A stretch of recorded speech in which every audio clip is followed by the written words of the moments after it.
Šis tāds neliela anekdota mums fizikas bakalaura kursā arī, protams, mēs mācāmies par entropiju. Un tad ar pasniedzēju tika norunāts, ka ja eksāmenā pajautā, kas ir entropija, tad pareizā atbilde ir es nezinu. Es nemāku pastāstīt. Nu labi, tas no jokiem. Pagājušajā nodarbībā, bet pagājušajā lekcijā jūs nedaudz sabiedēja sākumā ar matemātiku. Es apsolu, ka šajā lekcijā nebūs matemātikas. Tā kā es dzirdēju, ka daži jau atvelk elpu. Bet tā vietā mēs iesāksim ar mīmiem. Tātad, jā, es zinu, ka mūsdienās populārāk ir tur TikToki un visādi tādi brīnumi, bet tagad es biju mazs, es neesmu nemaz tik vecs, bet kad es biju nedaudz mazāks, man mīmi izskatījās šitā. Tātad bija tā saucamie rage komiksi, un populārs apakšžanrs bija šī tā troļļu fizika, kur tā tad pa lielam tā doma ir, ka mēs kaut kādā veidā varētu ražot enerģiju. Neviens vienkārši to līdz šim nav iedomājies. Kāpēc mēs šādi nedaram? Mēs dabūsim bezgalīgi daudz enerģijas. Mēs atrisināsim visas pasaules problēmas. Mēs mašīnas darbināsim bez degvielas. Mēs rekur vēja dzirnavām vienkārši pieslēdzam fēnu, kas viņas iegriež. Un tādi, jā, mēs visu laiku dabūjam enerģiju. Visi baigi forši. Un kāpēc tas nestrādā? Jo, kad es biju maziņš, fiziku vēl nemācījos, es nezināju, kāpēc tas nestrādā. Un, ja tu fizikas likumus nezini, ideāli, tad nav tik vienkārši izskaidrot, kāpēc šīs visas sistēmas īstenībā nedarbotos. Un, tad paiet nedaudz tālāk, pamācās fiziku, tad mēs iepazīstamies ar kaut ko sauc par pirmo termodinamikas likumu. Iepriekšējā lekcijā jums jau to nedaudz minēja. Tas principā nozīmē, ka enerģija nevar zust, un enerģija nevar arī parādīties no nekurienes. Tātad, visas šīs sistēmas, kas mums bija, reāli nevarētu pastāvēt tikai tāpēc, ka viņas ražot enerģiju no nekurienes. Tas mums tīri nav iespējams pēc termodinamikas likumiem. Un fiziķiem ar to pilnīgi pietiek.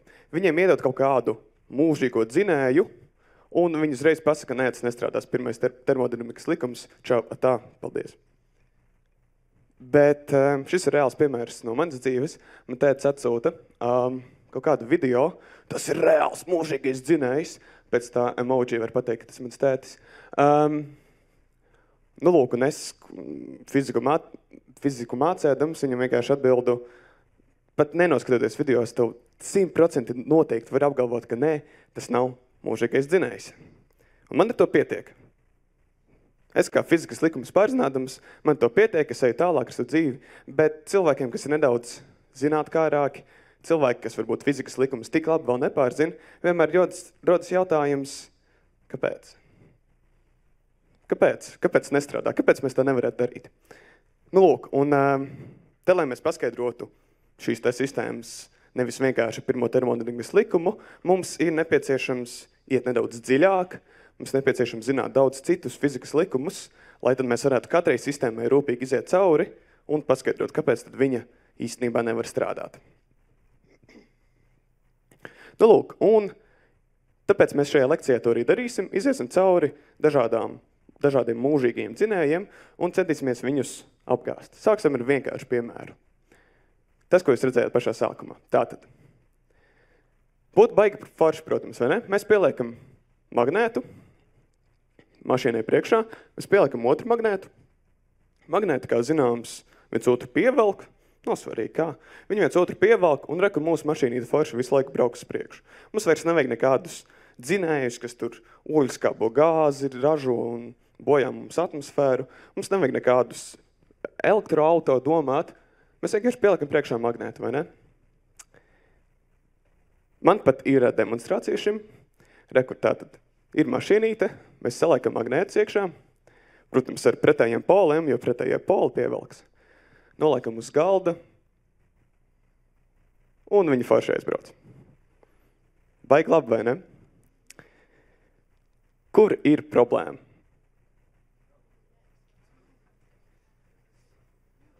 Kurš man var paskaidrot, kāpēc šis īstenībā nestrādā?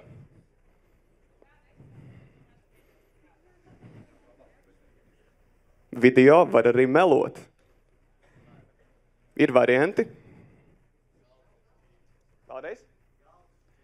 Ok, tas paskaidro, kā šis video mums strādā, bet jautājums, kāpēc mums reāli šī te sistēma šādas te saliekot magnētus nevarētu strādāt? Ņūtons vainīgs, man patīk šī atbilde. Tātad, mums tāda lieta, kā diemžēl 3. Ņūtona likums. Tātad, jā, tas ir fakts. Ja mēs saliksim magnētus, šis magnēts forši izjutīs spēku uz priekšu. Bet pēc 3. Ņūtona likuma mēs zinām, ka visiem spēkiem būs tieši vienāds, bet pretspēks. Tātad otrs magnēts izjutīs tādu pašu spēku otrā virzienā. Nu, lūk, un ņemot vērā, ka mēs esam pielikuši to magnētu paši pie mašīnas, tad tie spēki kopēji uz mašīnu būs vienādi ar 0. Tātad spēku summa mums ir 0, mums nevar būt nekāds pātrinājums, un mums nevar būt arī nekāds darbs, ko šāda mašīnīte ražo. Tad te magnēti ir bijuši, nebijuši, nekādu ieguldījumu viņi nesniedz, jo viņi spēki vienkārši viens otru kompensē. Nu, lūk, tad rodas jautājums. Ok, bet tikko bija demonstrācija, vai ne? Kā tad tā strādā? Un sākumā varianti jau izskanēja, bet principā, ja jūs ieraugat kaut kādu mūžīgo dzinēju, YouTube video vai TikTokā, es nezinu, kā viņi sauc, tad principā tur ir 3 varianti, kas tur var būt. Tātad viens vai tas kaut kāds maģijas triks, kaut kā viņi ir mūs apmānījuši, lai tā mašīnīte kustētos uz priekšu. Otrais variants, tur varētu būt baterija apslēpta, tātad, teiksim, kaut kāds motoriņš tajā mašīnītē, pielikta baterija, kas to motoriņu dzen, tāpēc viņi skrien uz priekšu. Vai arī 3 mūsdienās ir pietiekami advancēti video apstrādes rīki, lai mēs vienkārši varētu ar tādiem šādu te video uztaisīt. Nu, lūk, un šajā gadījumā, visticamāk, tas ir numur 1, kā jau izskanēja varianti, visa sistēma vienkārši pagāst uz sānu, mums tikai izskatās, ka tas ir taisni, un tā tad mašīnīt noliekot uz galda, viņa ļoti forši pa kalnu ripo lejā. Tātad tas nav nekas cits kā maģijas triks, apmāns, lai izskatītos, ka šāda sistēma varētu eksistēt. Bet patiesībā tā nav. Kāpēc? Tāpēc, ka tas apgāstu, tas neizpildītu pirmo termodinamikas likumu, kā arī 3. Ņūtona likumu. Ok, iesim tālāk. 2. līmenis.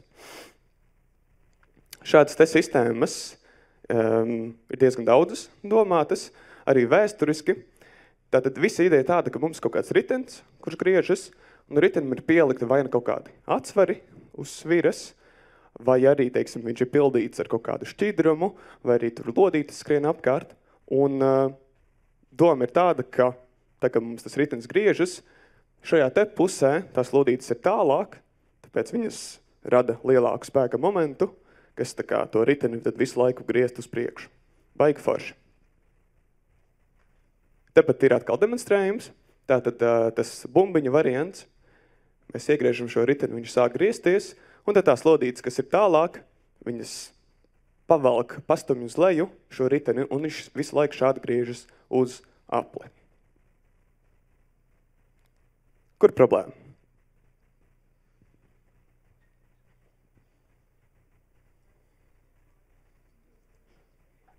Skaļāk nedaudz? Labi. Ir varianti? Nevar enerģiju dabūt ārā? Jā, tātad pirmais termodinamikas likums mums šo neļauj.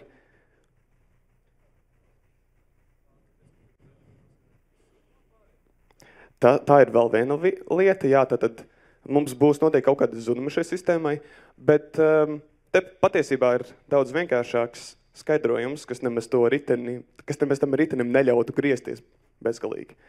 Un šeit mums sanāk ir rūpīgi jāiziet cauri spēka momentiem, ko tad tās lodītes rada. Un ja mēs to izdarītu, tad mēs iegūtu, ka jā, lai gan šajā te pusē rotācijas asī, tas lodītes ir tālāk, un tad viņas rada lielāku spēka momentu. Kreisajā pusē mums vienkārši ir vairāk lodīšu.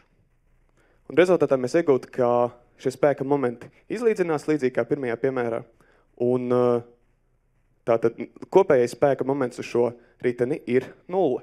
Tātad nekādu rotāciju šīs te lodītes nerada. Ekvivalents skaidrojums ir izejot teiksim, caur masas centriem. Ja mēs saskaitītu masas centru šeit sistēmai, mēs iegūtu, ka viņš ir tieši šeit zem rotācijas asas. Un pat, ja mēs iegrieztu, tad vienkārši mums sanāktu tāds ļoti sarežģīts svārds, kas turp un atpakaļ kustās līdz eventuāli apstājas. Nu, lūk, demonstrācija mums bija. Kāds tev varētu būt skaidrojums? Vēlreiz? Jā, man patīk. Apslēptais motors. Tātad šeit jūs varat redzēt, ka tā riepa ļoti aizdomīgi ieiet iekšā tajā pamatnē, un mēs neredzam, kas notiek tur apakšā. Un visticamāk, jā, tur ir kaut kāda apslēptā baterija, tātad mums tur motoriņš ir iekšā, kas šo riteni visu laiku griež uz riņķi, un viņš, protams, pieslēgs kaut kādā vietā elektrībai, un tikai tāpēc mums tā riepa griežas. Tātad atkal, nekādu bezgalīgo enerģiju mēs ražot nevarētu, jo tieši tāpēc, ka tur ir kaut kas apslēpts. Ok, šitādi jūs iespējams esat redzējuši. Šāda te forša sistēma demonstrācija viņu reāli var arī nopirkt, kur lodītas šādu visu laiku riņķo uz apli. Būtu jau baigi forši, ja mēs te ieliktu kaut kādu, nezinu, dzirneviņas whatever, tad mēs atkal varētu visu laiku no tā ražot enerģiju, vai ne? Kur problēma ir šeit?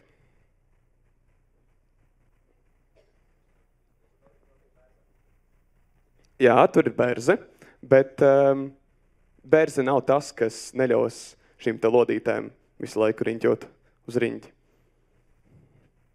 Pirmais termodinamikas likums mums to neļauj, protams, tas ir tas, ar ko mēs sākām. Bet šeit es laikam atsaukšos uz to, uz vienu citu enerģijas saglabāšanās likumu, kur arī jūs jau pagājušajā lekcijā dzirdējāt, un tas ir tātad pilnās mehāniskās enerģijas saglabāšanās. Tātad, ja mums lodīte šeit tiek atlaista, viņa pa to bļodiņu noripo un sāk iet pa sliedi, tur viņai būs kaut kāda potenciālā enerģija. Tagad viņi sasniedz apakšu, tad tur potenciālo enerģiju mēs uzskatīsim par nulli, par nulles punktu, un tur visa šī potenciāla enerģija būs pārvietojusies kinētiskajā. Bet, tā kā mums potenciāla enerģija ir MGH, kad lodīte atkal uzies augšā par rampu, tajā brīdī viņa kinētiskā enerģija jau būs nulle. Tātad, tajā brīdī viņa principā apstāsies. Viņa nevar uztaisīt smukas ārkas un šādu visu laiku riņķot uz leju, viņa vienkārši pietrūkst enerģijas, lai to darītu. Nu, lūk, un ja cenšas paskarot šo demonstrāciju, tas pats Džeks, kurš taisa tās mūžīgo dzinēju piemērus, ir uztaisījis arī speciāli tādu ar caurspīdīgu pamatni, un tad var redzēt, kas tur patiesībā notiek iekšā.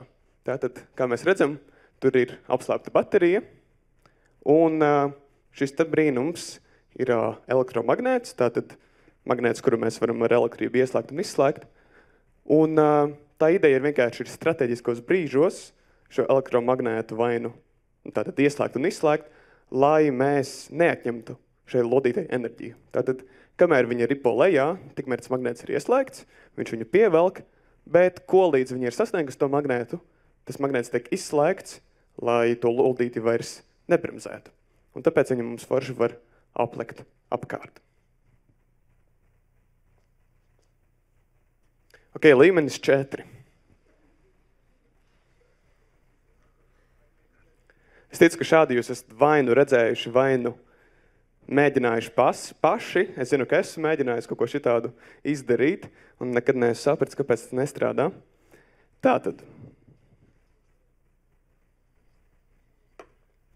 Forši mums ir pagarinātājs, un lieta ar visiem šiem te mūžīgiem cinējiem, kā jūs redzējāt sākumā, mums pārsvarā tiek izmantot tādi fizikas likumi, tādas fizikas sakarības, kas cilvēkiem ir nedaudz saprotamas, bet nav saprotamas līdz galam.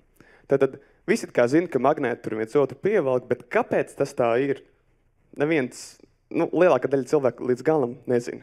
Tāpat ir elektrība. Mēs zinām, ka elektrība ir, ka viņa tur kaut kādas spuldzītes var iededzināt, ka kāds motors var griezt, bet kā īsti elektrība strādā, to cilvēks parastais līdz galam īsti nesaprot.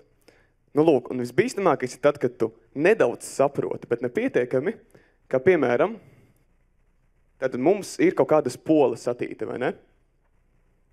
Mēs zinām, ka spolas, ja spolē plūst strāva, tad viņi radīs kaut kādu magnētisko lauku. Un ja mums ir magnētiskais lauks, tad viņš radīs spolē kaut kādu atkal strāvu, kaut kādu EDS-u. Nu, lūk, un te varētu domāt, ja mēs šitā saspraudīsim, tad tā elektrība ne tikai tur skries par riņķi baigi forši, bet viņa arī pastiprinās visu laiku sevi. Un tādēļ mēs iegūsim bezgalīgi daudz enerģijas. Nu, lūk, šajā demonstrācijā tas mēram ir parādīts. Tātad tur kaut kādu dzirkstelīti ielaiž, ja? Nu, protams, mums vajag kaut kādu sākumu enerģiju, un forši var iespraust spuldzīti, viss deg. Enerģija mums tagad ir bezgalīga, kāpēc mums maksāt sadalas tīkliem lielos tarifus, ja mēs varam vienkārši šādi izdarīt. Kur ir problēma? Ja? Tieši tā, atkal mums tātad ir pirmais termodinamikas likums, kas vienkārši šo neļauj. Tad mēs nevarēsim ražot enerģiju no šī, jo tā enerģija nāktu no nekurienes. Tas mums vienkārši nav atļauts. Vēl varianti?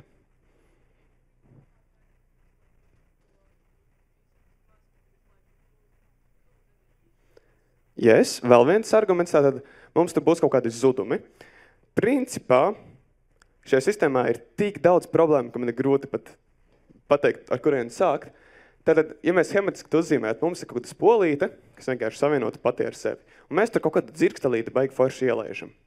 Tas variants, kas izskanēja no šī flanga, vadiem ir pretestība. Tātad, enerģija visu laiku kaut kur zudīs, tiks siltumā izdalīta, un pat ja tur kaut kāda strāva visu laiku dzīsies uz riņķi, viņa pakāpeniski kļūs mazāk.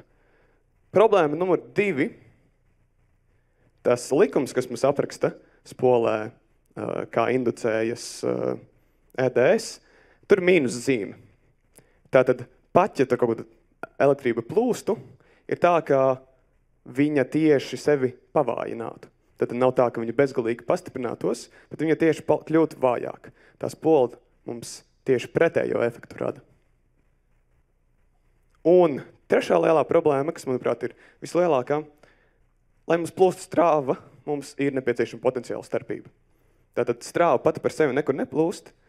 Arī, ja mēs, šļūtenē ielikt ūdeni, un kā šļūtenes galus savienotu, tas ūdens tur neplūst visu laiku. Mums visu laiku nepieciešama kaut kāda spiediena starpība ūdens gadījumā, un strāvas gadījumā mums nepieciešama potenciāla starpība, lai vispār tā strāva tur plūstu. Tā kā tu dzirkstelīti tur ielaižot, tas pilnīgi neko nemaina. Ok, atkal jautājums, šis bija pašā sākumā. Atkārtosim, kurš bija uz pagājušo nodarbību ar rokām. Ok, visi, kas pacēluši rokas, neatbild uz nākamo jautājumu, atbild tikai tie, kas nebija. Tātad, mums ir atomreaktori. Atomreaktoros, kas notiek? Mēs paņemam kaut kādu urānu, kruto, 235, mēs viņai iešaujam neitronu, un tad viņš, principā, uzsprākst sadalās mazākos atomos, un rekur labajā pusē, mēs redzam, mums klāt nāk vēl enerģija. Jautājums, kur problēma? Tātad kreisajā pusē mums nekādas enerģijas nav, labajā pusē tā enerģija pēkšņi parādās. Varētu domāt, ka mēs enerģiju no nekurienes dabujam. Kādi varianti?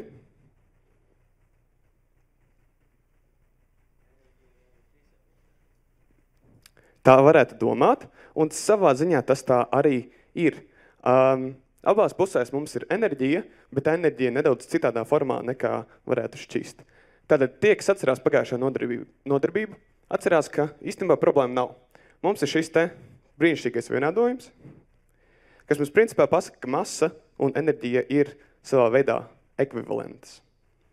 Un tad, ja mēs rūpīgi tiešām izietu, saskaitītu masas, kas ir kreisajā pusē un labajā pusē, mēs iegūtu ne tikai to, ka labajā pusē parādās kaut kāda enerģija, bet kreisajā pusē ir vairāk masas. Tātad šis te urāns ir palicis vieglāks. Viņš sadalījies un palicis vieglāks. Un principā tā enerģija, kas mums atomreaktoros rodas, nāk no masas. Tātad arī šajā gadījumā mums nav nekāds mūžīgais dzinējs, jo mums enerģija vienkārši nāk no masas. Mēs pārvēršam masu enerģijā.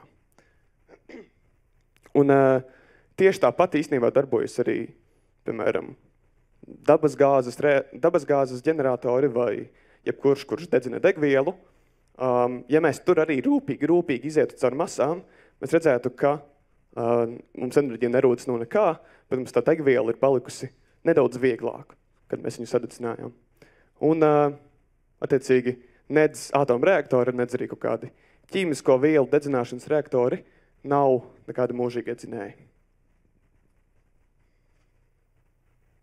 Ok, tagad izlaidīsim pāris līmeņus. Mēs no 6. aizgājām, no 5. aizgājām uz 10. Mēs izlaidām pāris līmeņus galvenokārt tāpēc, ka šī sistēma ir saistīta ar šīs dienas nodarbību, ir saistīta ar termodinamiku tiešā veidā.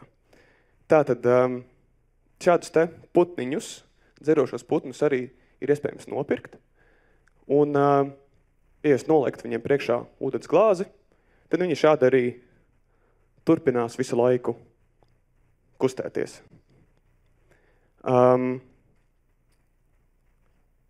Kur te ir problēma? Ja varētu domāt, ka tas atkal ir kaut kāds mūžīgais dzinējs, ja mēs tu pielikt kaut kādu motoriņu, kas var daļu no tās kustības pārvērst, piemēram, elektrībā, tad būtu, protams, baigi forši. Vai kāds zina, kā darbojas šie te putniņi? Jā, es dzirdu variants par siltumu spiedienu, un patiesībā tas tā arī ir. Mums šis putniņš darbojas savā veidā kā siltuma mašīna. Tātad varam iziet nedaudz cauri, mēģināt paskaidrot, kā viņš darbojas. Tātad mums putniņš izskatās aptuveni šādi. Viņai ir iepildīts šķidrums, es neatceros precīzi kāds, bet šķidrums, kuram ir ļoti zema viršanas temperatūra. Tad viņš aptuveni pie istabas temperatūras var viegli iztvaikot un pārvērsties atpakaļ arī šķidrumā. Nu, lūk. Tad mums tas šķidrums ir iepildīts, un mums sanāk, ka mums īstenībā ir 2 gāzes kameras. Augšējā un šeit apakšējā, kuras savā starpā nodala šis te ūdens. Nu, lūk, un tad atslēga visa ir tajā, tas arī nevis ūdens, tā ir vienkārši šķidrums. Atslēga visa ir tajā, ka mums ir jānoliek tā krūze ar ūdeni, ko tas putniņš visu laiku dzer. Ja tās krūzes tur nebūtu ar ūdeni, tad viņš pakāpeniski apstātos. Un joks tāds, ka mēs uzpilinam, vai teiksim, tas putniņš padzerās ūdeni, un tas ūdens lēnām sāk iztveikot no augšas. Ņemot vairāk ūdens iztveiko, viņš reāli daļu no tās enerģijas, siltuma, kas bija tai gāzei augšā paņem, lai varētu iztveikot, un rezultātā mums temperatūra augšējā daļā diezgan ļoti samazinās. Tāpēc, ka viņi samazinās, mums šis te īpašais šķidrums sāk kondensēties, un tātad, ja gāzes formā viņš aizņēma ļoti lielu telpu, tad tagad kondensējoties, sanāk, ka mums šis te šķidruma līmenis ļoti ātri sāk kāpt. Tad, kad viņš ir pietiekami uzkāpis, mums augšdaļa paliek smagāka par apakšdaļu, un viss šis putniņš sagāžas. Kā rezultātā šķidrums arī pārtek, un sanāk, ka mums šī te apakšējā un augšējā gāzes kamera atkal ir savienotas un izlīdzinās tā spiedieni un izlīdzinās temperatūras abās šajās daļās. Un sanāk, ka mums atkal iztveiko šķidrums, putniņš atkal atgriežas sākuma stāvoklī. Tātad, tas, ko mēs principā esam ieguvuši, nekas cits kā siltuma mašīna. Tas nav mūžīgais dzinējs, viņš reāli izmanto to ūdeni, viņu iztveikojot, un tikai tāpēc viņš turpina kustēties. Tad tas ūdens pakāpeniski glāzītē paliktu mazāk un mazāk. Bet kas tad bija siltuma mašīna?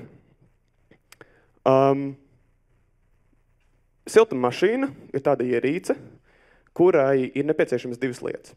Tātad, mums ir sildītājs ar augstāku temperatūru nekā dzesētājiem. Un tad pa vidu mēs ieliekam kaut kādu darba vielu, whatever. Iekšā mums ir kaut kāda ierīce, kas to daļu siltuma, kas tāpat būtu plūdusi uz dzesētāju, novirza darbā, un mēs varam tad liederīgi izmantot šo darbu. Parasti tas ir kaut kāda virzuli kustinot, un tad jau pēc tam pārvēršot, piemēram, rotācijā. Nu, lūk, arī siltumdzinēji nav nekādi mūžīgie dzinēji, tātad mēs principā paņemam to enerģiju, kas tāpat būtu plūdus uz dzesētāju. Vienkārši daļu no viņas novirzam. Kas tad ir tā darba viela? Parasti tā ir kaut kāda gāze, varbūt arī šķidruma un cietas vielas, bet visvienkāršāk ir darboties ar gāzēm. Un tad visa ideja ir tāda, ka mēs ar to gāzi kaut kā strateģiski izvēlamies tādus siltuma procesus, lai mēs dabūtu darbu ārā. Tātad nekas sarežģīts tur principā nav. Un te mēs arī ieraugam pirmo termodinamikas likumu viņa, tā teikt, dabiskajā formā. Dabiskajā formā viņš īstenībā apraksta tieši konkrēti, kas notiek gāzēs. Tātad, delta U mēs saucam par gāzes iekšējās enerģijas izmaiņu, kas principā apraksta to, cik ļoti izmainās temperatūra šeit iekšējā gāzē. Tātad, cik daudz viņas daļiņu kustībā ir enerģijas. Un šajā formulā bieži vien, vismaz man tā bija, man bija problēma saprast, atcerēties, kur tā mīnus zīme tur parādās. Un principā, ja es paskaties internetā avotus, tad tur arī mēdz būt dažādi. Mēdz būt, ka šo formulu pieraksta ar plus zīmi. Bet tas, vai tur ir mīnus un plus, ir atkarīgs tīri no tā, kurā virzienā mēs skatāmies. Tātad, ja ar A mēs apzīmējam darbu, ko gāze veids, tad gāze izplešās un gāze veids kaut kādu darbu, tad viņai enerģijas paliek mazāk, viņa to enerģiju aizdod kaut kur citur. Tāpēc mēs tur liekam mīnus zīmi. Un turpretim Q ir parasti siltums, kurš ir pienācis no ārpasaules. Tad mēs gāzi sildam, un tāpēc pie Q tur ir plus zīme.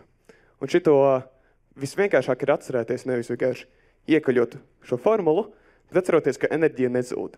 Tātad, ja gāze veids darbu, viņa savu enerģiju kaut kur citur novirza. Un tāpēc tur ir mīnus zīme. Visiem pārējiem ir plus. Nu, lūk. Un tad īstenībā atklājas, ka es jūs nedaudz esmu mānījis. Tātad, pirmais termodinamikas likums ir konkrēti šīs. Viņš konkrēti apraksta to, kas notiek gāzēs, ka gāzēs un siltuma procesos enerģija nezūd vai neparādās. Un, ja mēs ejam nedaudz dziļāk, šis tāds sneak peeks tajā, ko jūs mācīsieties, ja jūs atnāksiet uz fizikas bakalauriem, mums ir tāda lieta kā Nēteres teorēma. Nētere bija matemātiķa fiziķe 20. gadsimta sākumā, yay for sievietes fizikā. Un šī teorēma stāsta ko? Tā principā pasaka, ja mums ir fizikas likumiem kaut kāda simetrija, proti, piemēram, fizikas likumi šeit ir tādi paši, kā viņi bija šeit.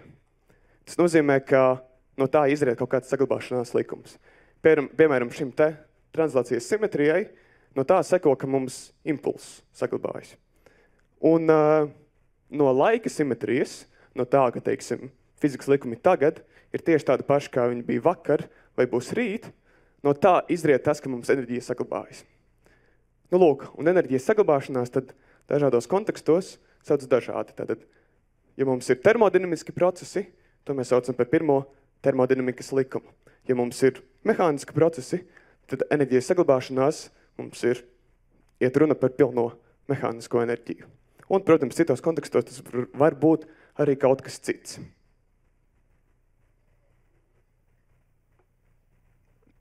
Ok. Es ceru, ka esmu līdz šim jūs pārliecinājis, ka ar nekādiem mūžīgiem dzinējiem enerģiju ražot mēs nevarēsim.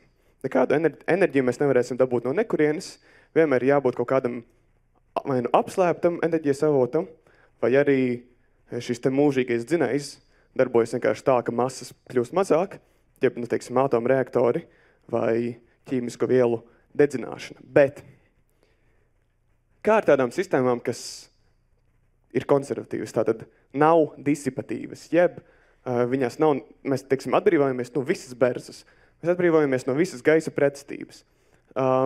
Piemēram, mēs apskatām ideālu sistēmu, kā parasti fizikas uzdevumos pasaka, neņem vērā gaisa pretstību, neņem vērā berzi, par visu aizmirsti, mēs skatāmies tikai pamatsistēmu. Vai, piemēram, varētu padomāt, ka orbītes vai kustība gravitācijas laukā, tur jau arī nekur enerģija nepazūd. Tur gaisa nav, tur nekādas berzes nav, vai nav tā, ka planētas turpinās kustēties mūžīgi. Tātad, vai nav iespējams uztaisīt mūžīgo dzinēju, kurš nevis ražo elektrību, bet kurš vienkārši turpina kustēties mūžīgi. Mēs neņemsim no viņa enerģiju, bet lai viņš tur pats savā nodabā turpina griezties. Lūk, un te ir tā problēma, ka šis principā sasaistās ar to, ko jūs dzirdējāt pirmajā lekcijā. Tātad, vienmēr, jebkurā reālā sistēmā, mēs nevarēsim atbrīvoties no visas bērzes. Mēs nevarēsim atbrīvoties no gaisa pretestības. Mēs nevarēsim, mums vienmēr būs kaut kādi siltuma zudumi, mums vienmēr būs kaut vai skaņa, ko šis te ritens griežoties ģenerēs. Un, teiksim, planētu kontekstā arī tur enerģija zudīs, piemēram, gravitācijas viļņu formā. Tātad nevienā reālā sistēmā mēs nekad nevarēsim atbrīvoties no visiem enerģijas zudumiem. Tātad enerģija vienmēr zudīs. Bet te ir problēma. Es jums tikko 30 slaidus centos ieskaidrot, ka enerģija vienmēr saglabājas. Tad kāds sakars, ka enerģija vienmēr zudīs? Yes. Enerģija vienmēr zudīs ir tāds neveiksmīgi izvēlēts vārds. Principā, pareizāk būtu teikt, ka enerģija vienmēr kļūs neliederīga. Tātad, viņa pārveidosies kaut kādos citos veidos, tajā pašā berzē, skaņā, siltuma zudumos, kurus mēs vairs nevarēsim liederīgi izmantot. Tātad, enerģija vienmēr kļūst neliederīga. Ja mēs izlejam ūdeni uz zemes, mēs atpakaļ viņu nesasmelsim. Ja mums sistēma ir berzes ceļā kaut kādu siltumu atdevusi, tad to siltumu liederīgi mēs vairs nedabūsim atpakaļ, un rezultātā sanāk, ka tā enerģija turpat ir. Viņa ir aizgājusi tajā siltumā, vienkārši viņa kļūst neliederīga. Mēs nevaram vairs viņu izmantot, lai, teiksim, darbinātu siltumdzinējus, vai, viņa kļūst neliederīga, un tas sasaistās ļoti ar to, ko jūs dzirdējāt pirmajā lekcijā par entropiju. Principā šis pastāsta, ka enerģija visu laiku izplatīsies. Un jo viņa vairāk izplatās, jo neliederīgāka viņa kļūst. Apkopojot visu, ko jūs dzirdējāt. Enerģija saglabāsies vienmēr, un vienmēr būs arī kaut kāda enerģijas zudumi, jeb enerģija kļūst neliederīga. Tieši tāpēc nemēģiniet taisīt mūžīgos dzinējus. Mūžīgi dzinēji nav iespējami, un jūs vienkārši tērēsiet savu un visu citu cilvēku laiku. Paldies!